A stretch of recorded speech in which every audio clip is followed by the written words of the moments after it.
नमस्कार दोस्तों, आप सभी का स्वागत है मेरे YouTube channel super exam with अंश में। दोस्तों आज के वीडियो में मोटिवेशन यानी अभिप्रेरणा की संपूर्ण व्याख्या करेंगे और आपके सीटेट में यहां से हर बार प्रश्न पूछे जाते हैं। तो दोस्तों इस नोट्स में मैंने बहुत ही महत्वपूर्ण पॉइंट ऐड किए हैं, तो पूरा वीडियो ध्यान से देखिएगा, बिल्कुल भी स्किप मत करिएगा।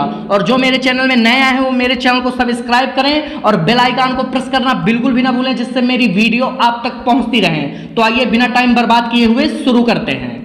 अभिप्रेरणा दोस्तों, सबसे पहले बात करेंगे कि ये अभिप्रेरणा मोटिवेशन होता क्या है। तो अभिप्रेरणा का मतलब होता है प्रेरित होना, यानी किसी कार्य करने के लिए खुद से अपने अंदर से प्रेरित होना अभिप्रेरणा या मोटिवेशन कहलाता है। इसकी उत्पत्ति लैटिन भाषा के मोटम या मूवर्स शब्द से हुई है और इसका अर्थ क्या होता है, टू मूव, यानी गति प्रदान करना, किसी कार्य करने की गति प्रदान करना या किसी कार्य करने के लिए प्रेरित होना।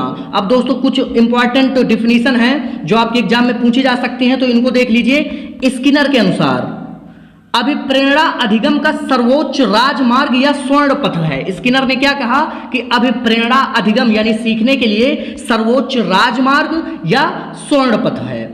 दूसरा पॉइंट गेट्स एवं अन्य के अनुसार, ये भी इंपॉर्टेंट है दोस्तों, ये दोनों इंपॉर्टेंट है, इनको देखिए एग्जाम में आ सकती हैं।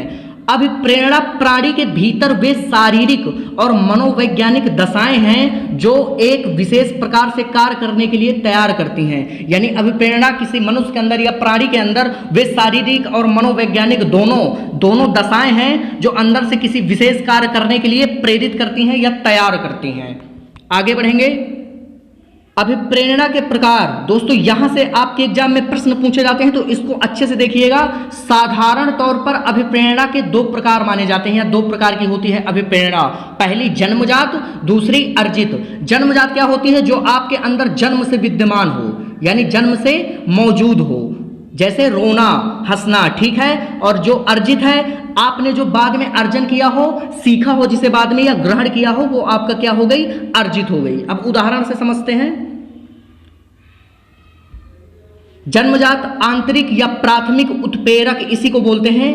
तीनों एक ही हैं दोस्तों, कंफ्यूज मत होइएगा। जन्मजात, आंतरिक या प्राथमिक कौन कौन से हैं? भूख, ये मनुष्य के अंदर या किसी भी प्राणी के अंदर जन्मजात होती है, उसको सीखना नहीं पड़ता कि उसको भूख लगी है या प्यास लगी है या नींद है या काम की इच्छा है, ठीक है। भूख, प्यास, नींद, काम, ये जितने भी हैं आपके जन्मजात, आंतरिक या प्राथमिक उत्प्रेरक हैं। इनको अच्छे से देख लीजिए। आगे बढ़ते हैं।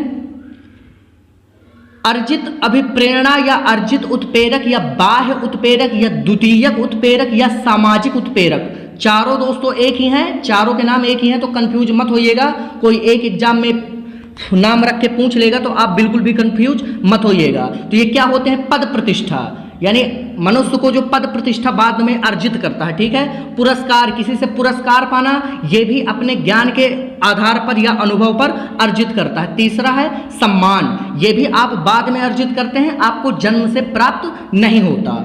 आगे बढ़ते हैं दोस्तों। ये मैस्लो के अनुसार पूछा जाता है कि अभिप्रेरणा के कितने प्रकार होते हैं, तो मैस्लो के अनुसार ही दो प्रकार के होते हैं, जन्मजात और अर्जित। ये आपको बता ही चुका हूं जन्मजात और अर्जित क्या होते हैं। आगे बढ़ते हैं।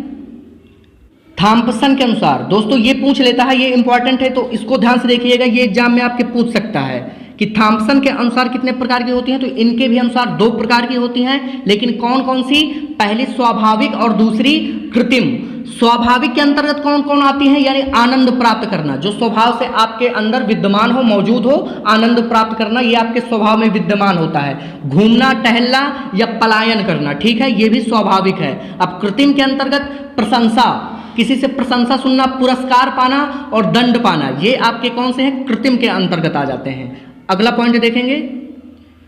गैरेट के अनुसार दोस्तों, ये मोस्ट इंपॉर्टेंट है क्योंकि इन्होंने अभिप्रेरणा के प्रकार 3 बताए हैं, ठीक है। इन्होंने बताया कि अभिप्रेरणा 3 प्रकार की होती है। कौन कौन सी?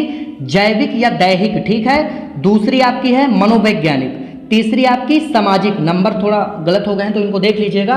पहली जैविक, दूसरी मनोवैज्ञानिक, तीसरी सामाजिक। अब जैविक के अंतर्गत क्या आता है? संवेग। संवेग आपके कौन कौन से हैं? क्रोध, भय, प्रेम, दुख या सुख, ये सब आपके क्या है? संवेग है।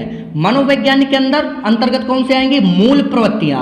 अब मूल प्रवृत्तियां क्या होती हैं? रचनात्मक और जिज्ञासा, ये आपकी मूल प्रवृत्तियां होती हैं। अब तीसरे नंबर पे सामाजिक। सामाजिक के अंतर्गत सम्मान, आत्म सुरक्षा, आत्म प्रदर्शन, ये सब आ जाते हैं। तो दोस्तों ये डायरेक्ट इंपॉर्टेंट है, ये इन्होंने सबसे अलग बताया है, तो ये जरूर देख लीजिएगा। आगे बढ़ते हैं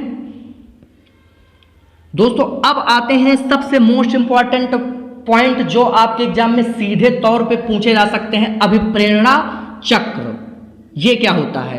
तो अभिप्रेरणा की प्रक्रिया को स्पष्ट करने के लिए कुछ मनोवैज्ञानिकों द्वारा अभिप्रेरणा चक्र का प्रतिपादन किया गया।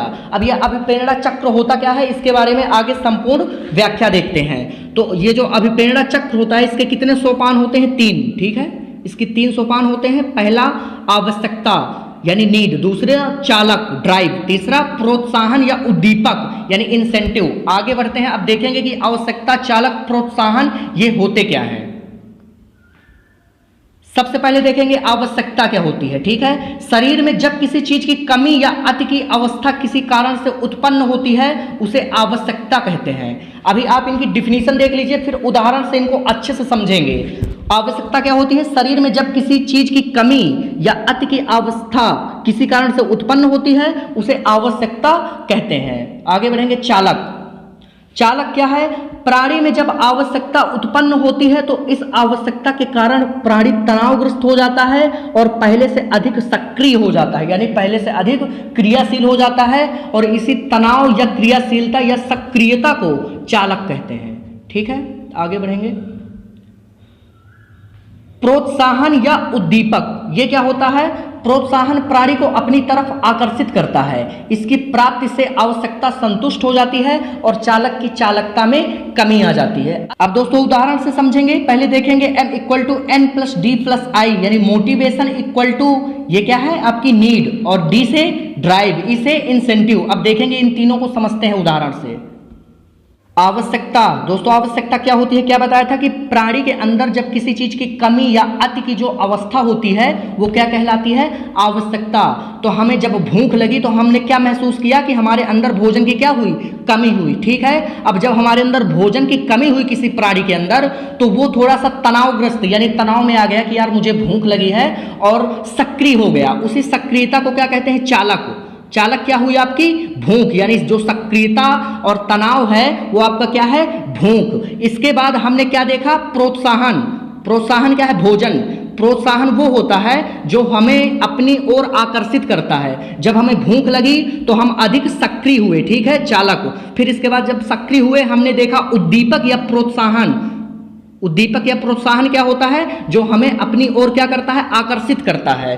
तो जब हमने भोजन को प्राप्त कर लिया तो हमारी चालक यानी जो चालकता की जो अवस्था है यानी तीव्रता है, वो थोड़ा धीमी हुई और हमारी आवश्यकता खत्म हो गई, ठीक है। इसी तरह ये चक्र घूमता रहता है अभिप्रेरणा का, कि आवश्यकता से चालक, चालक से प्रोत्साहन, और प्रोत्साहन से फिर आवश्यकता। मनुष्य को पहले भूख लगी, भूख लगने के बाद उसने चालक यानी भूख के कारण वो सक्रिय हुआ, सक्रिय होने के बाद उसने भोजन या उद्दीपक यानी प्रोत्साहन को देखा, और जब उसने भोजन कर लिया तो उसकी चालकता की जो गति है वो धीमी हो गई, और फिर से जब दोबारा भूख लगेगी तो फिर आवश्यकता। बस यही चक्र अभिप्रेरणा का चलता रहता है। तो दोस्तों अगर वीडियो पसंद आया हो तो आप मेरे चैनल को सब्सक्राइब करिए और बेल आइकन को प्रेस करना बिल्कुल भी ना भूलें, जिससे मेरी वीडियो आप तक पहुंचती रहे। धन्यवाद।